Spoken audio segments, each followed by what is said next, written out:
Bismillahirrahmanirrahim. Assalamualaikum. Jangan lupa like, comment, and subscribe. Bye. Bismillahirrahmanirrahim. Assalamualaikum warahmatullahi wabarakatuh. Alhamdulillahi rabbil alamin.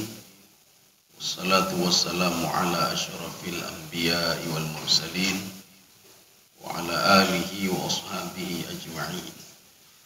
Raditu billahi rabba wa bil islami dina wa bi muhammadin nabiyya wa rasulah.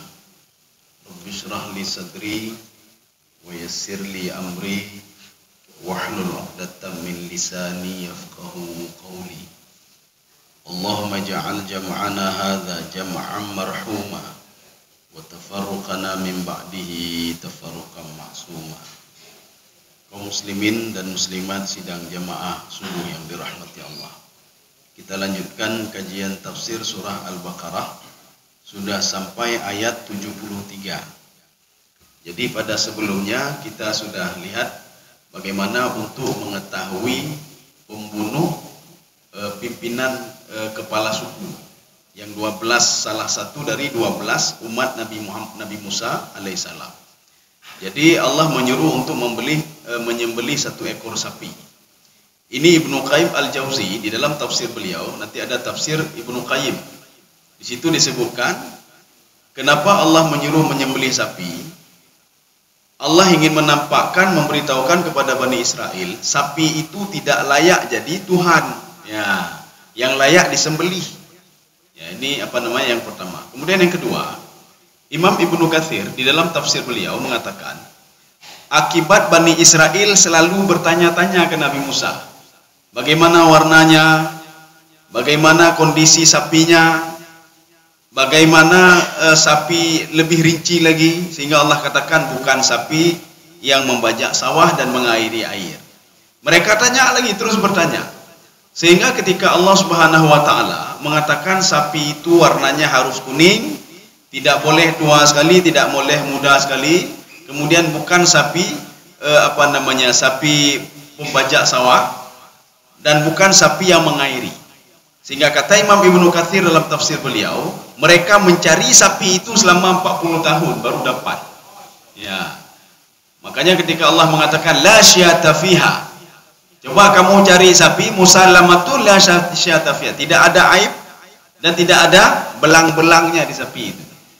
Makanya mereka mencari selama 40 tahun, fawajaduha inda ahli baqarin. Ketika itu baru diketemukan sapi itu selama 40 tahun. Fadzabahuha, kata Imam Ibnu Katsir. Baru dia sembelih sapi itu. Ini gara-gara banyak bertanya. Akhirnya susah juga diri sendiri. Selama 40 tahun dia cari sapi itu. Sekarang sapi sudah disembelih. Maknanya apa kalau kita merujuk ke dalam tafsir Ibnu Katsir? Itu jasad mayat itu sudah 40 tahun terus seperti itu. Jadi walaupun sudah 40 tahun dia bisa bangkit kembali nanti. Jadi walaupun meninggal waktu itu diajukan oleh pengikut Nabi Musa untuk mengetahui pembunuhnya, diketahui setelah 40 tahun kemudian. Jadi dengan menyembelih seekor sapi. Sekarang kita lihat apa yang dilakukan Nabi Musa. Ada sapi, ada jasad, ada mayat di situ. Apa yang Nabi Musa lakukan? Ya, sekarang kita lanjut ayat 73. A'udzu billahi minasyaitonir rajim. Bismillahirrahmanirrahim. Kita baca dulu ayat 73 dulu, baru kita terjemahkan dan tafsirkan. Faqul nadribuhu bi ba'dihha kadzalika yuhyillahul mauta wa yuriikum ayatihi la'allakum taqilun. Ya, jadi sekarang kita pilah-pilah.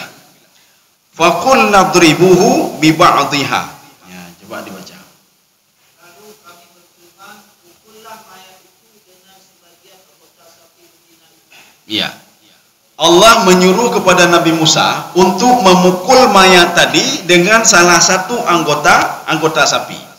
Disinilah kalau kita lihat tafsir, ikhtalafal mufassirun. Jadi para penafsir itu berbeda pendapat.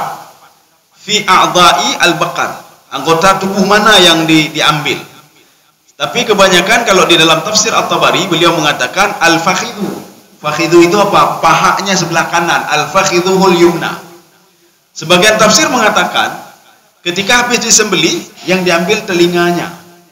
Sebagian mengatakan lisanuha, jadi lidah sapi tadi. Ada yang mengatakan idhamuha, tulang sapi. Jadi sapi itu disuruh sembelih, bersihkan dulu, ambil tulangnya. Ya. Tetapi banyak pendapat mengatakan itu adalah fakhidaha al-yumna. Jadi kaki sapi sebelah kanan. Diambillah kaki sapi sebelah kanan. Nabi Musa tidak bertanya-tanya. Ada apa dengan apa namanya paha sapi ini? Jadi Allah ingin menampakkan apa? Apapun yang diberitahukan oleh Allah, apapun yang disuruh, jangan tanya-tanya.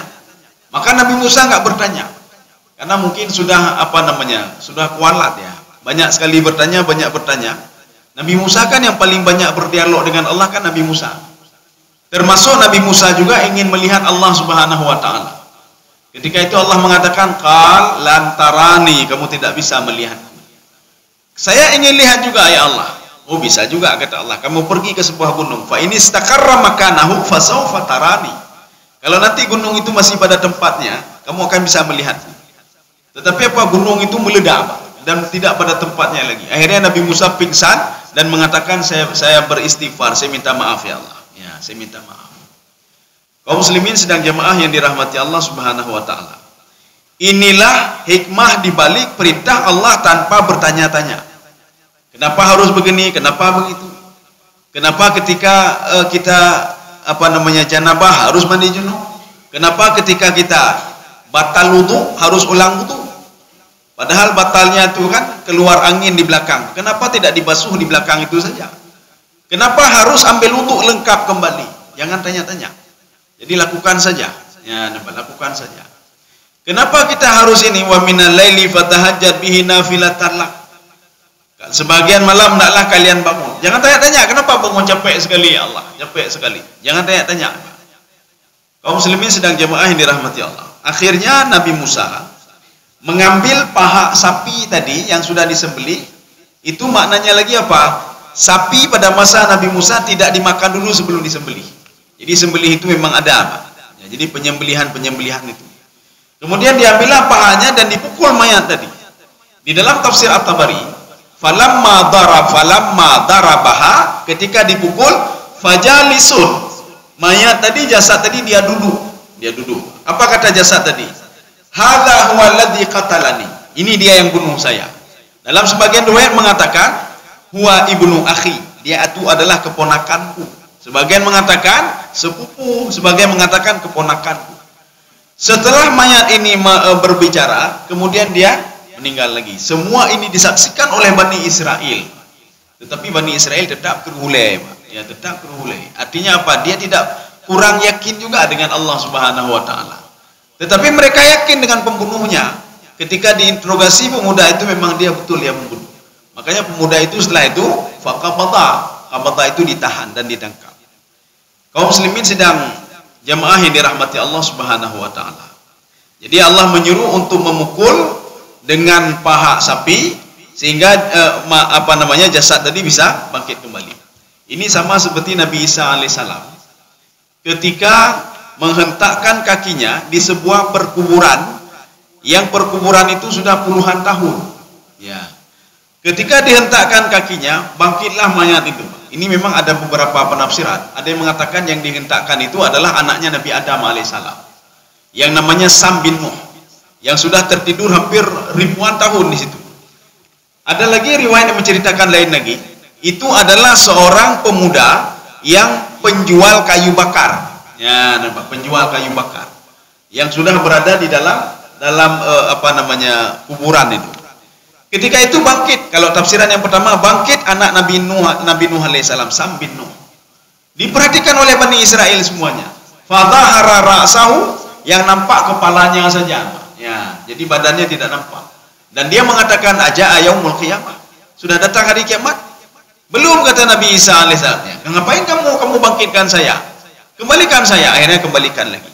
Ini supaya apa? Diperlihatkan kepada Bani Israel mukjizatnya Nabi Isa alaihissalam. Tapi Bani Israel tidak percaya juga. Dalam satu riwayat lagi, Nabi Musa menghentakkan kakinya di sebuah perkuburan seorang penjual kayu bakar. Ketika dia bangkit dari kuburnya, apa kata dia? Wahai Nabiullah Isa, apakah sudah datang kiamat? Nabi Isa mengatakan, belum. Ada apa dengan kamu? Saya menunggu-nunggu ditiup sangkakala yang kedua. Kenapa? Apakah kamu sudah berbuat dosa? Saya sudah berbuat dosa, kan? Tapi apa? Dosa saya itu kecil sekali. Dosa saya kecil sekali. Tetapi saya tersiksa dengan dosa itu. Allah minta pertanggungjawaban saya terhadap dosa itu. Nabi Isa bertanya, apa dosamu? Kata Nabi Isa alaihissalam. Pemuda ini mengatakan, saya seorang penjual kayu bakar. Pekerjaan saya halal. Kayu yang saya ambil juga halal, bukan kayu orang lain. Kapak yang saya gunakan halal. Saya berangkat tidak pernah mendalimi orang lain. Tidak pernah saya kurangi timbangan. Tidak pernah saya bohongi orang lain. Tidak pernah. Cuma pada suatu hari, ada seseorang memesan kayu sama saya. Saya pergi ke gunung. Saya potong kayu itu. Ketika saya ingin mengantarkan ke rumahnya, ada salah satu sesuatu mengganjal di gigi saya. Saya ambil potongan kayu itu sedikit, saya cokel gigi saya, kemudian saya buang. Ketika saya meninggal dunia, Allah bertanya kepada saya, mana kayu yang kamu buang? Pemuda ini mengatakan, ada apa ya Allah dengan kayu ini? Itu kayu orang lain itu. Kenapa kamu ambil dan kamu buang? Kamu harus bertanggungjawabkan, kata Allah. Kamu cari orang punya kayu itu. Nanti di padang mahsyar harus kamu ketemukan dia. Kalau enggak kamu bermasalah, kata Allah. Maka pemuda tadi, artinya selama ini kata beliau, saya sengsara terus. Sebelum nanti dibangkitkan di padang mahsyar, saya akan mencari dia ketika di padang mahsyar nanti untuk mengembalikan kayunya. Padahal yang diambil cuma sedikit saja. Apalagi kalau ini kita korupsi punya orang lain, kita zalimi orang lain, kita kurangi timbangan, kita bohongi orang lain. Kaum muslimin sedang jemaah yang dirahmati Allah Subhanahu wa taala. Kemudian jasad tadi mati lagi dia, meninggal lagi. Ya, meninggal lagi. Ini sama seperti juga mukjizatnya Nabi Isa alaihissalam. Fayanfukhu fihi fayakunu tayran biiznillah. Beliau mengambil tanah dan beliau meniup tanah itu dengan izin Allah Subhanahu wa taala. Pada ayat lain Allah mengatakan biizni. Itu Nabi Isa alaihissalam, dia meniup sesuatu tanah itu menjadi burung, itu dengan izinku, kata Allah. Burung yang dimaksud adalah burung merpati. Ada yang mengatakan bukan merpati, ya, tetapi burung yang lain. Burung ini bisa terbang sehingga disaksikan oleh Bani Israel. Tetapi setelah terbang hanya berapa lama, kemudian dia jatuh dan jadi tanah kembali. Ya, sama seperti ini. Setelah dia bangkit, dia berbicara, siapa yang membunuh dia, kemudian dia meninggal kembali. Tapi berbeda nanti di padang mahsyar. Seorang yang berani membunuh anaknya atau membunuh karakter anaknya, karakter anak dia bunuh. Nyo hanje, je hanje, diarahkan tak kemana-mana anaknya, sehingga anaknya aleh pujud anik hum. Nanti di padang mahsyar anak ini akan minta pertanggungjawaban sama Allah Subhanahu wa taala. Dan dia lengket di badan ibunya. Apa kata anak itu? Hadhihi ummi allati qatalatni. Ya, ini yang tafsiran dari ayat wa idzal mau'udatu su'ilat. Apabila anak yang dibunuh itu, apakah dibunuh jasadnya atau dibunuh karakternya oleh orang tuanya, akan ditanya oleh Allah Subhanahu wa taala. Kamu kenapa lengket dengan ibu?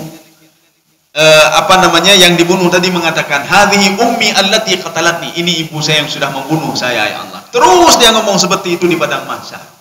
Dan kita juga yang membunuh karakter anak, Pak. Karakter anak ada poh karakter ya, Pak. Tidak bisa begini, tidak bisa begitu. Sehingga apa? Kita arahkan dia, sehingga dia menjadi bukan anak yang saleh.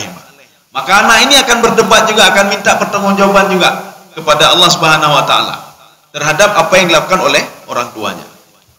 Sehingga kalau di dalam hadis Riyadhus Shalihin, anak ini sebagai awalik nanti. Ketika seorang berjalan di titik sirat. Awalik itu apa? Yang menarik kedua orang tuanya masuk ke neraka nanti. Jadi maka Rasulullah mengatakan saya cuma bisa berdoa saja.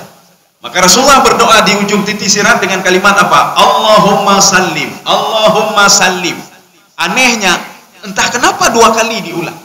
Biasanya Rasulullah senang dengan ganjil-ganjil. Tetapi doa Rasulullah saya pun tidak tahu dan tidak ada dalam penjelasan hadis Riyadhus Shalihin ini. Kenapa Rasulullah mengulang dua kali? Kenapa tidak tiga kali saja? Atau tidak sekali saja yang ganjil? Maka Rasulullah mengatakan Allahumma sallim, ya Allah selamatkan dia sampai ke pintu surga. Tetapi Rasulullah mengatakan saya tidak menjamin. Kenapa tidak menjamin? Karena di samping kiri dan kanan itu ada awalik yang menarik dia. Apakah anak kandungnya yang dulu tidak kita ajarkan agama dan lain sebagainya, ditarik Pak. Maka Rasulullah mengatakan ada yang tidak sanggup lagi sehingga dia masuk bersama anak-anaknya, keluarganya. Ada yang sanggup sehingga sampai ke depan pintu surga, dia sudah lelah sekali kata Rasulullah SAW. Walaupun dia juga nanti masuk ke dalam surga. Ada yang berjalan di titik sirat itu dengan sangat cepat sekali kata Rasulullah SAW. Kalbarti, itu seperti petir kata Rasulullah. Dan sahabat bertanya, bagaimana itu ya Rasulullah? Rasulullah mengatakan, petir bagaimana petir? Coba lihat. Suaranya di sini tapi sudah sampai ke sana. Ya, begitulah sebagian orang yang berjalan di titik sirat. Dan Rasulullah cuma bisa berdoa dengan doa apa? Allahumma sallim, ya Allah selamatkan, ya Allah selamatkan 2 kali. Coba perhatikan nanti hadis itu. Kaum muslimin sedang jamaah yang dirahmati Allah. Sekarang kita lanjut. Kadzalika yuhyillahul mauta. Ya, segitu saja dulu. Iya. Ini pelajaran bagi kita supaya kita tahu di padang mahsyar bagaimana nanti Allah hidupkan kita. Ketika tiupan sangkakala yang pertama. Apakah daging itu, paha sapi itu bisa menghidupkan orang mati? Tidak, itu sebagai perantara saja. Apakah tiupan sangkakala bisa membuat kita bangkit? Tidak juga, tanpa izin Allah Subhanahu wa taala. Itu hanya sebagai sarana saja. Karena kita tidak bisa melihat Allah. Kita tidak bisa mendeteksi. Maka Imam Ghazali mengatakan begini, kalau kamu ingin mengenal Allah Subhanahu wa taala, gunakanlah hatimu. Maka dekatilah Allah dengan membaca Al-Qur'an, ya, dengan membaca hadis. Kita akan tahu melalui sifat-sifatnya. Maka Allah mengatakan dalam Al-Quran, fa amma man a'ta wattaqa wa saddaqa bil husna. Ya, barang siapa yang bersedekah, wattaqa ini apa? Dia anggota tubuhnya bertakwa kepadaku. Dia menjaga tangannya, menjaga matanya, menjaga mulutnya, anggota tubuhnya untuk tidak berbuat maksiat. Makanya orang yang masih berbuat maksiat itu bukan muttaqin namanya, bukan takwa namanya, Pak. Hana, sudah 2. Yang ketiga, wasaddaqa bil husna. Dia yakin dengan nama-namaku kata Allah. Ketika dia ditimpa musibah, dia teringat kepada Allah. Kenapa? Yang memberikan musibah itu adalah Allah. Salah satu sifat Allah adalah Ad-Dar, ya, Al-Basit, yang memberikan rezeki. Al-Qabir, dia susah sekali mencari rezeki hari ini, dia teringat kepada Allah. Yang membuat susah itu adalah Allah. Yang membuat memberikan rezeki adalah Allah Subhanahu wa taala. Kalau ada 3 sifat ini sama dia kata Allah. Sifat bersedekah, galak sedekah, Pak. Dia menjaga anggota tubuhnya untuk tidak berbuat maksiat dan hatinya. Dan kemudian yang ketiga, dia yakin dengan nama Allah Subhanahu wa taala. Fasanu yasiruhu lil yusra. Saya permudah terus menerus hidupnya. Dari waktu itu sampai dia nanti di padang di alam barzakh, sampai di padang mahsyar dan sampai masuk ke dalam surga. Saya permudah hidupnya. Maka kalau kita yang susah-susah, kita tanya dulu, apakah saya sudah bertakwa? Ya, benar, lalu bersedekah. Maka Rasulullah mengatakan kalau ingin menenangkan jiwamu, perbanyaklah sedekah. Ingin menenangkan jiwa, perbanyaklah sedekah. Bantulah orang lain. Tapi nanti ada rambu-rambunya. Ada sedekah yang betul-betul ditolak oleh Allah Subhanahu wa taala. Sehebat apapun sedekah kita, kalau ada dua sifat, bil manni wal adha. Apa itu bil manni? Kita ada ini tertentu dengan sedekah kita. Ini kalau saya bantu anak yatim, untuk saya untungnya apa? Ya, nampak. Ipegah li orang lain, hai drone terkenal deh. Nyo terkenal je, nampak. Nyona terkenal pe, nampak. Ini bil manni namanya. Atau begini, kalau saya bantu anak yatim, untuk saya ke depan apa? Oh, nanti ke depan bapak begini. Oh, boleh. Saya bantu. Itu bil manni namanya. Kalau ada sifat itu, maka Allah mengatakan sedekahnya batal semua, tidak dianggap oleh Allah.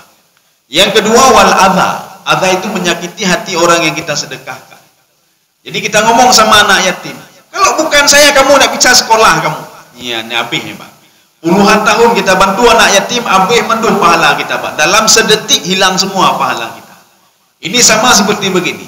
Seorang hidup dengan takwa terus kepada Allah, pada akhirnya dia kufur kepada Allah. Itu yang lain habis semua, Pak. Gadah menduh, Pak. Hanalim, hana pengharap nih. Seorang syirik kepada Allah hilang semuanya, Pak. Kecuali kata Imam Asy-Syafi'i, ketika seorang bertobat kembali, yang tadi hilang muncul kembali, Pak. Ya, yang tadi hilang muncul kembali. Tapi ingat, ketika dia syirik, yang itu hilang semuanya, nggak diperuntukkan oleh Allah. Maka ketika dia meninggal dunia, dikhawatirkan dia akan masuk ke dalam neraka.